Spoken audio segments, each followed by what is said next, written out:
তখন অ্যালবার্ট বলে, আমাদের এই জয়ের সবচেয়ে বড় কারণ হলো Lloyd, my lord.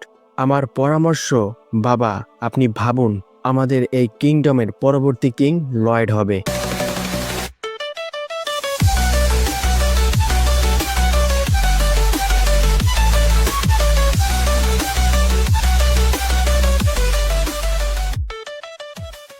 Hello guys, কি অবস্থা সবার? আজকে আমি আপনাদের জন্য আবারও নিয়ে আসলাম নতুন একটি এক্সপ্লেনেশন ভিডিও। তো গাইস, অবশেষে আমাদের সেই বহুল প্রতীক্ষিত এপিসোড এসে পড়েছে। আজকে আমরা এক্সপ্লেন করব I was reincarnated as the seventh prince এনিমের এপিসোড 5। তো গাইস, এটা সেভেন্থ প্রিন্স এনিমের সিজন 1-এর অন্যতম সেরা একটা এপিসোড হতে চলেছে। আর এই এপিসোডটা শেষ হওয়ার পরই মনে করবেন না যে এই এনিমের খেলা শেষ। এই এনিমের আসল খেলা শুরু হবে এপিসোড 8 থেকে, কারণ এপিসোড 8 থেকে 12-এর মধ্যে এই এনিমের ওয়ান অফ দ্য গ্রেটেস্ট ভিলেনকে আমরা দেখতে পাই, যার সাথে সিজন 2-এর অন্যতম সেরা একটা ভিলেনের মুখোমুখি অবস্থান হয়েছিল। কিন্তু গাইস, সিজন 1-এর এই ভিলেনের সাথে সিজন 2-এর সেই ভিলেনের কোনো ফাইট হয়নি। এটা অনেক হতাশাজনক। কিন্তু আমি চিন্তা করি গাইস, তাদের মধ্যে যদি একটা ফাইট হয়েই যেত, তাহলে এই এনিমেটার ক্রিয়েটরদের কি পরিমাণ অ্যানিমেশন দিতে হতো। একজন লাক্সা আর একজন ইনফিনিটি। যাই হোক, আর স্পয়লার না দেই, কিন্তু গাইস, আমাদের লয়েড চান্দুর কিন্তু দুইটাই থাকে। সে লাক্সা সার্জারি প্রথমে শিখতে পারে না, অর্থাৎ এই সিজন 1-এর কথা বলছি। কিন্তু গাইস, সিজন 2-এর এপিসোড 1-এ গিয়ে আমরা সিজন 1-এর এপিসোড 1-এ তার পূর্বের জীবনের মৃত্যু হওয়ার যে কারণটা দেখেছিলাম তার আসল ঘটনা জানতে পারবো। তো গাইস, অনেক কিছু বুঝাইলাম, এখন গল্পে যাওয়া যাক। আগের পর্বে আমরা যা দেখেছিলাম, অ্যালবার্ট লয়েডকে নিয়ে মস্ত্রা শিকারে এসেছে। তারপর তারা একটি ঝিলের সামনে ক্যাম্প বসায়, আর সেখানে একটা ডিমনের সন্ধান পায়। আর সিলফা ওই ডিমনটিকে উড়াধুরা মাইট দেয়, আর সিলফা তার অনেক অসাধারণ কলা প্রদর্শন করে।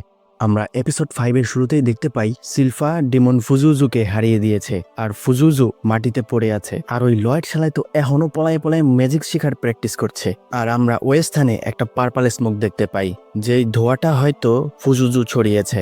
যাই হোক, তখন সিলফা বলে, হার মেনে নেওয়াটাই তোমার জন্য উত্তম হবে। তখন ফুজুজু অনেক অদ্ভুতভাবে হাসে এবং সে একটা স্মোক রিলিজ করে। তখন আমরা দেখি অ্যালবার্ট এবং তাও ওই মনস্টারগুলোর সাথে এখনো ফাইট করছে। ওই সময় কিছু সৈনিকরা বলে, আমরা অবশেষে মনস্টারদের হারাতে পেরেছি। অ্যালবার্ট বলে, না, কখনোই না, আগে ডিমনকে শেষ করতে হবে, না হলে এরা আবার জীবিত হয়ে যাবে। তখন আমরা দেখি ফুজুজুর ছাড়া ওই গ্যাসে অ্যালবার্ট এবং তার সৈনিকরা নিঃশ্বাস নিলে তারা বেহুশ হয়ে পড়ে যায়। তাও বলে, এসব কি হচ্ছে? তখন সিলফাও তার শরীরের ভারসাম্য হারিয়ে ফেলে। তখন ফুজুজু বলে, 100 বছর পর শ্রাইমের বন্দিশালা থেকে মুক্তি পেয়েছি, আর আমি অনেক আগে থেকেই আমার সার্ভেন্টদের প্রস্তুত করা শুরু করেছি। আর তুমি তাদের টুকরো টুকরো করে ফেলেছো। তুমি তোমার তলোয়ার নিয়ে অনেক বেশি অহংকার করো। এটা বলার সাথে সাথে সিলফাকে একটা ঘুষি দিয়ে অনেক দূরে পাঠিয়ে দেয়। তখন আমরা দেখি অ্যালবার্ট এখনো জ্ঞান হারায়নি।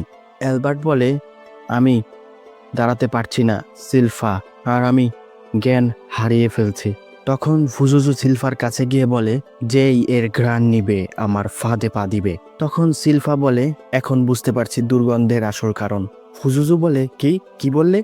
এখনো হার মানোনি? এরপর ফুজুজু সিলফার উপর আবার অ্যাটাক করতে গেলে তাও সিলফার সামনে এসে পড়ে এবং সে আঘাতপ্রাপ্ত হয়। তখন ফুজুজু বলে, তো এখন? ওই সময় তাও সিলফাকে বলে, দাঁড়াতে পারবে? সিলফা বলে, দাঁড়াতে পারবে মানে? আমি একদম ঠিক আছি, তুমি তোমারটা দেখো, এত দরদ দেখাইও না। গাইস, কি মাইয়া, মরে মরে তাও ঝগড়া ছাড়ে না। তাও বলে, আমার মনে হচ্ছে না তুমি ঠিক আছো, তাই এখন এটা ভাবো যে কিভাবে এখান থেকে পালানো যায়। সিলফা বলে, তোমার জন্য এটা ভালো হবে যে তুমিও আমার সাথে এখান থেকে পালানোর চিন্তা করো। প্রিন্স লয়েডের কাছে যাও। প্রিন্স লয়েড এটা বলার পর সিলফা পড়ে যায়। তখন ফুজুজু বলে, অনেক অসাধারণ একজন যোদ্ধা। সে আমার এত প্রাণঘাতী দুর্গন্ধ নেওয়ার পরও সাহসের সাথে আমার মোকাবেলা করার চেষ্টা করেছে। মনস্টারের ওপরও এর প্রভাব পড়েছে, কিন্তু আমি তাকে বসে আনতে পারিনি। ও, এখন বুঝতে পেরেছি। এটা বলেই ফুজুজু ভ্যানিশ হয়ে তাওয়ের পিছনে চলে যায় এবং বলে, কি হলো, তুমি আমার বসে আসতে পারছো না? তখনই তাও ফুজুজুকে লাথি মারার চেষ্টা করে। তারপর ফুজুজু তাওকে ধরে ফেলে এবং বলে, ও, এখন বুঝতে পেরেছি, বিশেষ উপায়ে ব্রিদিং করছো, এজন্যই এতক্ষণ আমার বিষাক্ত গ্যাস থেকে বেঁচে আছো। তাও বলে, এটা ঠিক হচ্ছে না, আমি শ্বাস নিতে পারছি না। ফুজুজু বলে, তুমি চাইলে পালাতে পারতে, কারণ তুমি এখনো শ্বাস নিতে পারছো। এমনটা তো নয় যে তুমিও আমার হেরেমে যুক্ত হয়ে আমার সেবা করতে চাও। তখন তাও বলে, সরসালা বলদা একটা, আমার জীবনের মোটো হলো আমি সবসময় হট মালদের সাথে থাকতে পছন্দ করি। Thunder quick pulse. এটা বলে তাও ফুজুজুর উপর একটা অ্যাটাক করে দেয়।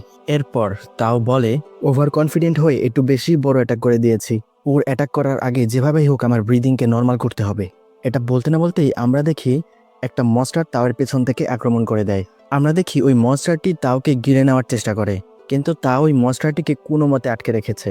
তাও বলে এ কি, এই মনস্টারটা এত দ্রুত আবার জীবিত হয়ে গেল। তখন ফুজুজু বলে, তো কই তোমার হটমাল, আমি তো দেখছি না, এখানে তো আবর্জনা ছাড়া আর কিছুই নেই, সব হুঁশ হারিয়ে পড়ে আছে। তুমি আমার সার্ভেন্টদের থেকে কিছু শেখো, তারা আমার জন্য বারবার শত্রুর বিপক্ষে দাঁড়াচ্ছে, আর এখানে আমার থেকে হট আর কেউই নেই। তারপর সে একটা ম্যাজিক কাস্ট করে, ম্যাক্সিমাম ডমিনেশন মিয়াজমা। এরপর সে তাওকে হিপনোটাইজ করার চেষ্টা করে এবং জিজ্ঞেস করে, তাহলে বলো, তোমার জীবন কি তুমি আমার নামে করতে রাজি? আমার হেরেমে তুমি অনেক আরামাইসে থাকবে। তখন তাও বলে, আমি শেষ পর্যন্ত ভুল ছিলাম না, সে সবসময় আমার কাছেই ছিল। তোমার গ্যাসের কারণে বাতাস পলিউটেড হয়ে গেছে, কিন্তু তবুও আমি তার অস্তিত্ব অনুভব করতে পারছি, একটা আলোকিত নক্ষত্রের মতো। ফুজুজু বলে, কার কথা বলছো তুমি? তাও বলে, দুনিয়ার সবচেয়ে হট পোলা আইতাছে, তরে জাহান্নামে পাঠায় দিব। তখনই ওই মনস্টারটি তাওকে গিলে নেয়, আর ফুজুজু তাওকে উদ্দেশ্য করে থুতু ফালায় এবং বলে, মানুষ নামের এই প্রাণীগুলো আসলেই অনেক অদ্ভুত, তারা মাঝে মধ্যে তাদের সীমার বাহিরে চলে যায়। এরপর ফুজুজু সিলফাকে উঠিয়ে বলে, আহারে কিভাবে পড়ে আছে, কিন্তু একে এর কাজের মূল্য তো দিতেই হবে। সে আমার সার্ভেন্ট হওয়ার অবশ্যই অনেক যোগ্য, কিন্তু একে বশে আনতে একটু সময় লাগবে, আর এর শক্তি আমার অনেক কাজে আসবে। তাকে আমার শক্তি দিয়ে এমনভাবে প্রভাবিত করব যেন সে শেষ নিঃশ্বাস পর্যন্ত আমার সার্ভেন্ট হয়ে থাকে। তখন তো আমরা দেখি লয়েড পানির উপর লাফালাফি করছে। লয়েড বলে, হয়তো এভাবেই তুমি সব বিয়ারউলফকে নিজের দাসে পরিণত করেছ। ফুজুজু বলে, ঠিক বলেছ, আমি প্রথমে ওদের মা বাবাকে শেষ করেছি, তারপরে আমার শক্তি দিয়ে নিজেই ওদের মা বাবার ভ্রম তৈরি করেছি। ওরা জানেই না ওদের মা বাবাকে আসলে আমি মেরেছি।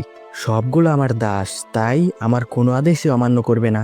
তখন লয়েড বলে, তুমি তো খুবই জঘন্য। তখন তো ফুজুজু ভাবে, এটা কেডা? সে বলে, তোমার সাহস কি করে হলো আমার সাথে বেদবি করার? আর আমি বুঝতে পারছি না তুমি এখনো সোজা হয়ে দাঁড়াতে পারছো কিভাবে। তখন লয়েড একটু ভেবে বলে, জানি না। ফুজুজু বলে, এর মানে কি? লয়েড বলে, আমি এটা কিভাবে করতে পারছি? ফুজুজু বলে, তোমার মনে হয় তুমি আমার কাছ থেকে বেঁচে যাবে? এটা তোমার অবুঝ ধারণা। তখন ফুজুজু একটা জিনিস দেখে তার মাথা ঘুরে যায়। ফুজুজু বলে, আমি এটা কি দেখছি? তুমিও তো একটা ডিমন, তাই না? তুমি একটা ডিমন হয়ে এই পিচ্চির সাথে থাকো। গাইস, এখানে আপনাদেরকে একটা কথা বলে রাখি, গ্রিম কিন্তু ফুজুজুর থেকে অনেক উপরের লেভেলের একটা ডিমন। যাই হোক, তখন আমরা দেখি গ্রিম তো রেগে মেগে একাকার। ফুজুজু আরো বলে, ডিমনরা কখনো মানুষের সেবা করে? এটা তো আমি কখনোই দেখিনি, কি অদ্ভুত একটা বিষয়। আর তোমার চেহারা দেখতে এমন অদ্ভুত কেন? তুমি তো ডিমন নামের একটা কলঙ্ক, মইরা যাও পানিতে ডুইবা। তখন তো গ্রিম রাগের ঠেলায় কথাই কইতে পারে না।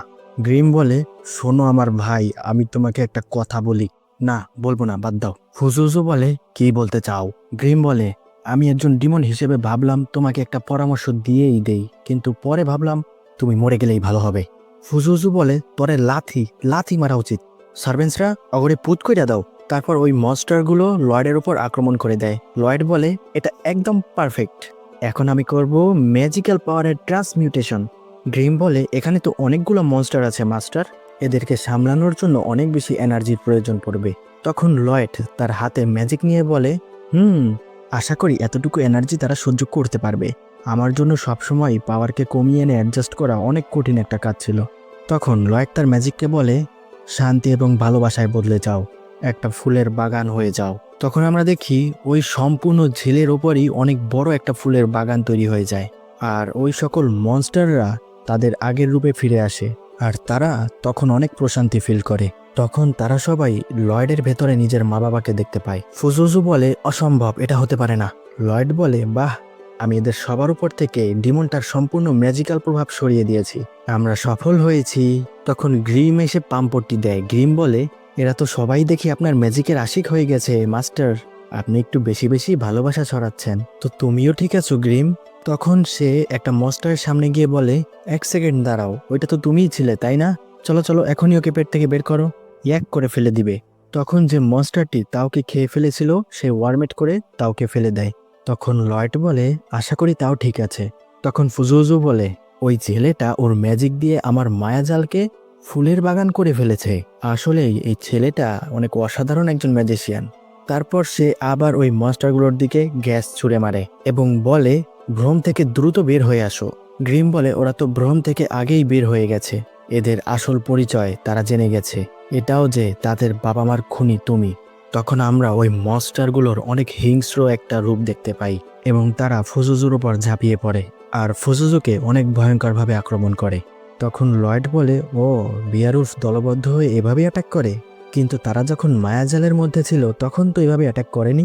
তখন তো আমরা দেখি ফুজুজু অনেক রেগে যায় এবং তাদেরকে ধরে ধরে মারতে শুরু করে এবং বলে, আমাকে মারার সাহস কিভাবে করো বিশ্বাসঘাতকেরা? তোমরা সব ভুলে গিয়েছো আমি তোমাদেরকে কিভাবে পেলে বসে বড় করেছি? তখন তো ফুজুজু ওই বিয়ারুলফগুলোর ওপর উড়াধুরা লাথি দিতে শুরু করে।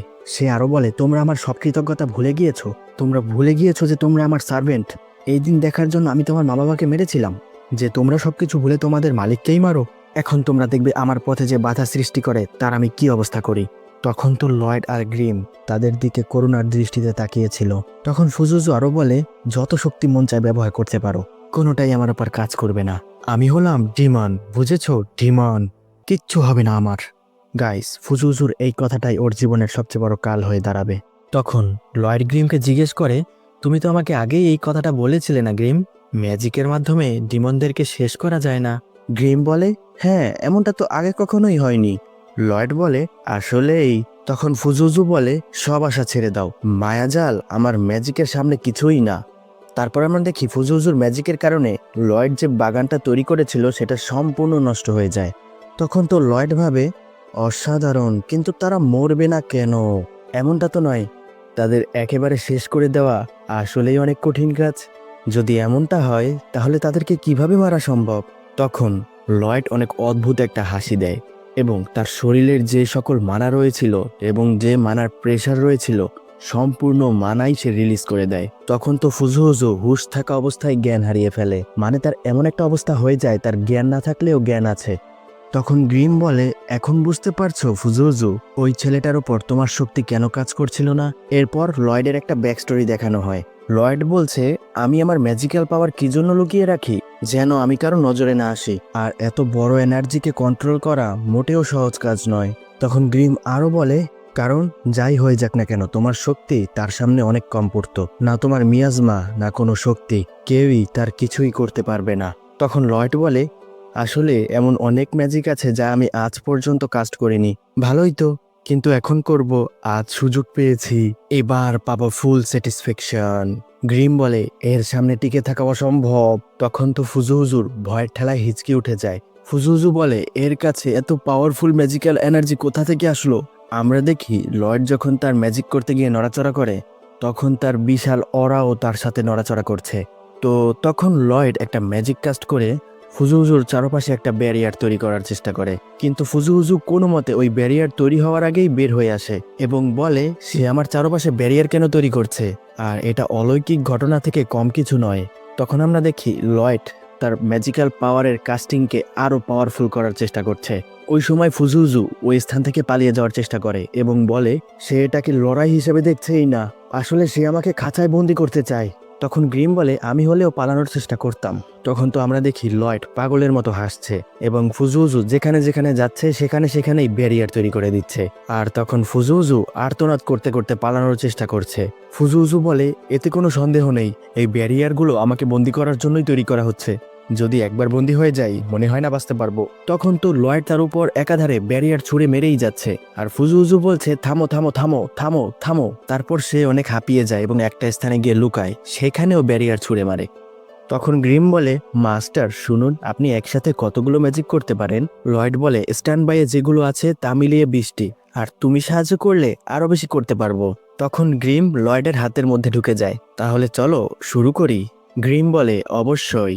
তখন তো আমরা দেখি গাইস, ফুজুহুজুর ওপর ব্যারিয়ারের বন্যা বয়ে যাচ্ছে, ওই স্থান সম্পূর্ণ ব্যারিয়ার দিয়ে ভরে গেছে। তখন ফুজুহুজু পানির নিচে চলে যায়, সে দেখে পানির নিচেও ব্যারিয়ার এসে পড়েছে।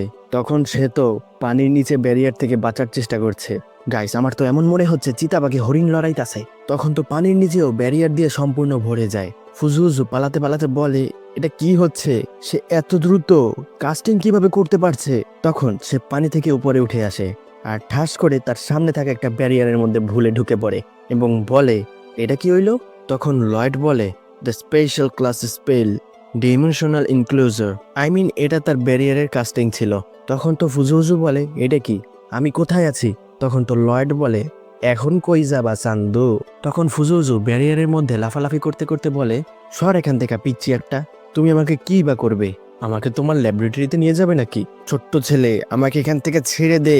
লয়েড বলে, এভাবে কান্নাকাটি কেন করছো? তোমার উপর তো ম্যাজিকের কোনো প্রভাবই পড়ে না। আর তুমি শুধু ওই বিয়ারউলফদের মা বাবার জীবনই নাওনি, বরং কিছু বিয়ারউলফের অস্তিত্বই বদলে দিয়েছো। তুমি তাদের ওপর একাধারে এক্সপেরিমেন্ট করে গিয়েছো, আর এখন পালা তোমার। তাই কান্নাকাটি বন্ধ করো। এখন হবে হাই স্পিড কাস্টিং। তখন আমরা দেখি অনেক বড় একটা ম্যাজিকের গোলা ওই ডিমনের বলয়ের দিকে এগিয়ে যাচ্ছে। আর তখন ফুজুজু তো বলছে, তুমি আমার তুলনা ওই সকল তুচ্ছ প্রাণীদের সাথে করো না। আমি হলাম একজন ডিমন, যে হবে ভবিষ্যতের একজন রাজা। শুনো, আমি পুরো দুনিয়ার উপর রাজত্ব করব। তখন তো লয়েড আবার তার একসাথে অনেকগুলো ভয়েসে কাস্টিং শুরু করে। ফুজুজু বলে, আরে শোনো তো, আমরা আগে বসে কথা বলে নেই। আমি যখন বাচ্চা হব তখন আমি তোমাকে অনেক বড় একটা পদ দিব, যা চাও তাই পাবে। আগে আমাকে এখান থেকে ছেড়ে দাও। আর লয়েড বাবু তো কাস্টিং করেই যাচ্ছে। ফুজুজু বলে, দেখো, আমি জানি না তুমি কি চাও। এমন ম্যাজিক্যাল অ্যাটাক আমি আমার জীবনে কখনোই দেখিনি।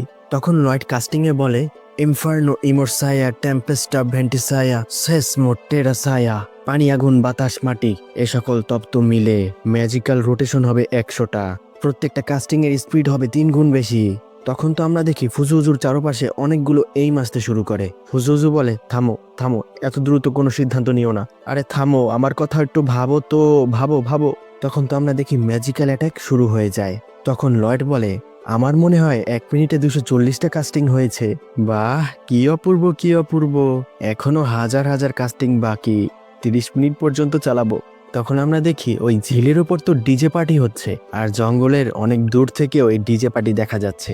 গাইস, এটা কি ধরনের ফাইটিং? হাসবো না কাঁদবো বুঝতে পারছি না।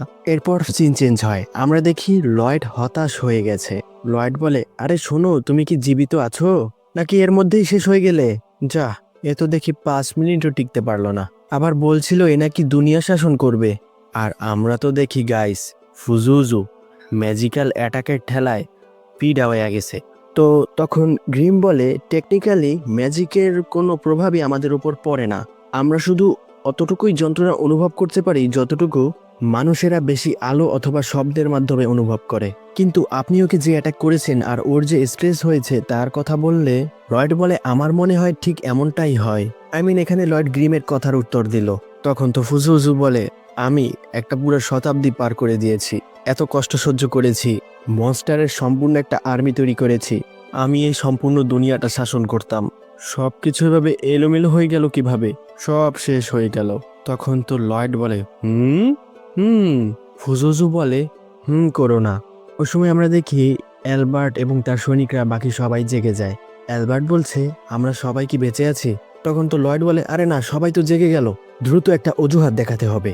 তখন গ্রিম ফুজুজুর কাছে গিয়ে বলে, আমি যতদূর জানি লোক তাদেরকে কখনোই পছন্দ করে না যারা তাদের বীরত্বের গল্প সবাইকে শুনিয়ে বেড়ায়, বরং তাদেরকে পছন্দ করে যারা নিজের বীরত্বের মাধ্যমে অন্যকে কিছু শিখায়। আর যে সবাইকে সঠিক পথ দেখায় সে এমনিতেই সবার চোখের মণি হয়ে যায়। আর এটাই হলো আমাদের প্রিন্স লয়েড। তার যেটা ভালো লাগে, যেটা মন চায়, সে সেটাই করে। তখন গ্রিম একটু পার্ট নেয়। গ্রিম বলে, আমি এমন কখনোই না, আমি তোমার শক্তিকে বৃদ্ধি করছি যেন একদিন প্রতিশোধ নিতে পারি। ফুজুজু বলে, আমি তোমার মতো ফানি হতে পারিনি, তাই আমার এখন এই দশা। আর তাই আমি তোমাকেই আমার এই লক্ষ্য দিয়ে দিলাম, আমার হয়ে তুমি এই লক্ষ্য পূরণ করবে। এরপর গ্রিম ফুজুজুকে খেয়ে নেয় এবং বলে, ঠিক আছে, আমি প্রস্তুত। তোমার শক্তির মাধ্যমে আমি একটা নতুন জীবনকে ধারণ করলাম, আর আমি আমার এখন প্রতিশোধের জন্য সম্পূর্ণ প্রস্তুত। তখন তো লয়েড অ্যালবার্টকে গল্প শোনায়। লয়েড বলে, সর্সারার রবার্ট আমাদেরকে এখানে বাঁচাতে এসেছিল এবং সে ডিমনকে হারিয়ে আবার এখান থেকে চলে যায়।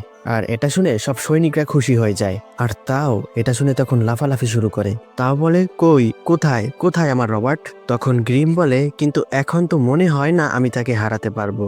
আর এভাবে এই হাসি খুশি মুহূর্তের মাধ্যমে এই ফুজুজুর গল্পের এন্ডিং হয়। তো এরপর সিন চেঞ্জ হয়, সবাই রাজ্যে ফিরে যাচ্ছে। আর তখন সবাই প্রিন্স অ্যালবার্টের প্রশংসা করছে, বিশেষ করে মেয়েরা। তখন অ্যালবার্ট বলে, ঘোড়ার গাড়িতে করে আসলেই ভালো হতো। তো মেয়েরা প্রশংসা করতে করতে একটা সময় বলে, ওই যে অ্যালবার্টের পিছনে যে ছোট্ট ছেলেটা বসে আছে সে কে? আর একজন বলে, এ তো মনে হচ্ছে আমাদের রাজ্যের 7ম রাজকুমার। তখন ওই মেয়েটি বলে, ও, সেও তো অনেক কিউট। তখন আরেকজন বলে তবুও সে প্রিন্স অ্যালবার্টের সামনে কিছুই না। তখন তো সিলভা রেগে যায়। সিলভা বলে কি বললে তুমি? তখন সব মেয়েরা ভয় পেয়ে চুপ হয়ে যায়। তখন অ্যালবার্ট ভাবে আসলেই ওই ঘোড়ার গাড়িটার অনেক প্রয়োজন ছিল। তারপর তারা রাজ দরবারে এসে হাজির হয়। কিং বলছে সবার প্রথমে অ্যালবার্ট, তোমার উপর মনস্টার শিকারের দায়িত্ব ছিল। এছাড়া তুমি একটা ডিমনকেও শেষ করেছো। গর্বিত আমি এর জন্য। তবে হ্যাঁ, তুমি কিন্তু এই রাজ্যের দ্বিতীয় রাজকুমার, তাই তোমার শুধুমাত্র কয়েকটা সৈনিকের সাথে যাওয়ার সিদ্ধান্ত আমার একদমই পছন্দ হয়নি। অ্যালবার্ট বলে আমার কাছে কোনো অজুহাত নেই মাই লর্ড। এখন আমাকে এটা বলো, ওই দুইজন অ্যাডভেঞ্চারার তাও এবং রবার্ট কোথায়, যারা তোমার সাহায্য করেছে? তখন অ্যালবার্ট বলে আসলে আমাদের জ্ঞান ফেরার আগেই ওই স্থান থেকে রবার্ট চলে গিয়েছিল। আর তাও, এটা বলার পরই তাওয়ের একটা ব্যাকস্টোরি দেখানো হয়। আমরা দেখি তাও বলছে রবার্ট আমার জীবন বাঁচিয়েছে, সে তো আসলেই অনেক অসাধারণ, সে আমার জীবনের হিরো। আরে তবে এই কালো পোশাকটা তো। তখন তো লয়েড টের পেয়ে যায় কাম সারছে। লয়েড এসেই বলে ওই যে দেখো রবার্ট। তখন তো তাও বলে কোথায় রবার্ট, এবং সে দৌড়ে ওইদিকে যেতে যেতে বলে কোথায় রবার্ট, রবার্ট আমি আসছি রবার্ট। তখন অ্যালবার্ট বলে আরে তাও থামো। তখন অ্যালবার্ট কিংকে বলে আমরা তার কৃতজ্ঞতা প্রকাশ করার আগেই সে রবার্টের পেছনে চলে গিয়েছে। কিং বলে ওই দুইজন মিলে তোমাদেরকে বাঁচিয়েছে। রবার্ট নামের ওই ম্যাজিশিয়ানের গল্প শুনে আমি অনেক চমকে গিয়েছি, তাই আমি তার সাথে দেখা করতে চাই, সে আমাদের কাজে আসতে পারে। তখন অ্যালবার্ট বলে আমাদের এই জয়ের সবচেয়ে বড় কারণ হলো লয়েড মাই লর্ড। আমার পরামর্শ বাবা, আপনি ভাবুন আমাদের এই কিংডমের পরবর্তী কিং লয়েড হবে। কোনো প্রাণহানি ছাড়াই আমরা জিতে গেছি লয়েডের জন্য, কারণ সে সব অস্ত্রের উপর অনেক অসাধারণ একটা ম্যাজিক করেছিল। সে তার সকল অসাধারণ দক্ষতা দিয়ে অনেক অসাধারণ কলা প্রদর্শন করতে পারে, আর তাই সে কিং হওয়ার সবচেয়ে বেশি যোগ্য। তখন তো রাজদরবারে থাকা বাকিরা এ সকল কথা শুনে অনেক অবাক হয়ে যায়। তখন কিং বলে কিন্তু প্রিন্স এটা বলবেন, এর জন্য কি আপনি আপনার পথে কাঁটা তৈরি করছেন না? অ্যালবার্ট বলে এমনিতে আমার কিং হওয়ার কোনো ইচ্ছে নেই, যে যোগ্য তাকেই সিংহাসনে বসা উচিত। তার বয়স কম হওয়ায় আমরা তাকে ফেলে দিতে পারি না। সে অবশ্যই এর জন্য যোগ্য এবং তার অবশ্যই ট্যালেন্ট আছে, তাই সে একজন সঠিক উত্তরসূরি। তবে হ্যাঁ, আমিও পিছিয়ে থাকবো না।